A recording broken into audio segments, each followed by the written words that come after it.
How on earth do you buy and sell a home at the same time? That's the topic of this video.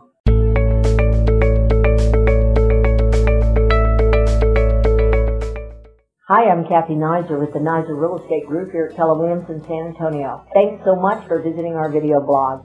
Today's topic is how to buy and sell a home at the same time.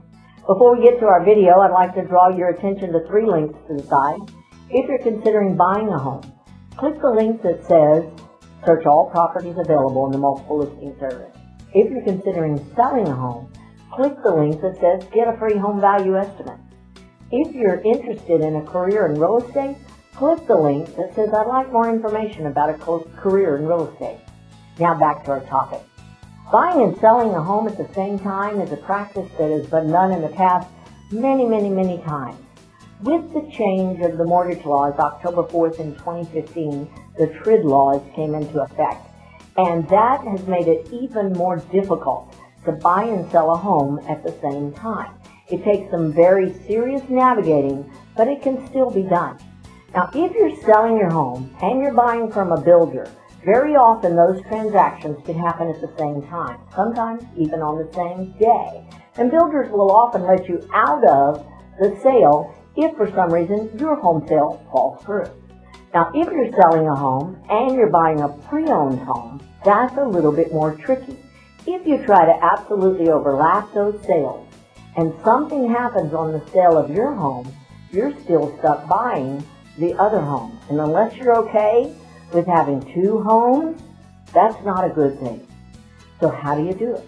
Well, we've done it for quite some time by overlapping the sales with a leaseback. Now, it takes some very serious navigating and some very clear understanding of the contracts and the timelines to make sure that it works well for you in all aspects.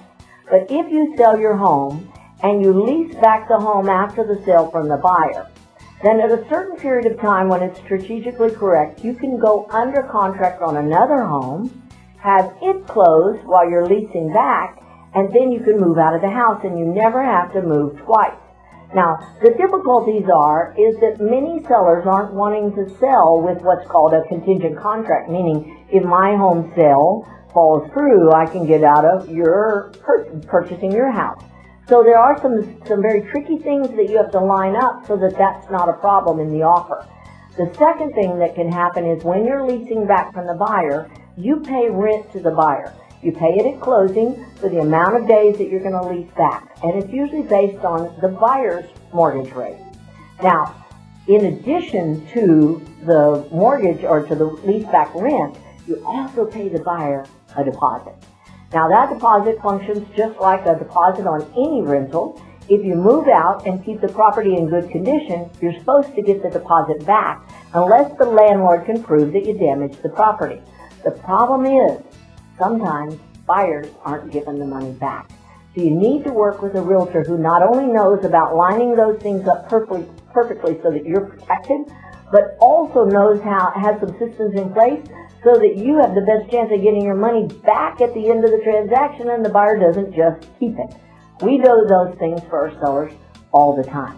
So if you're thinking about buying and selling a home, call us. We'd love to chat. If we can help you with anything else about real estate, please don't hesitate to call. We look forward to talking to you really soon.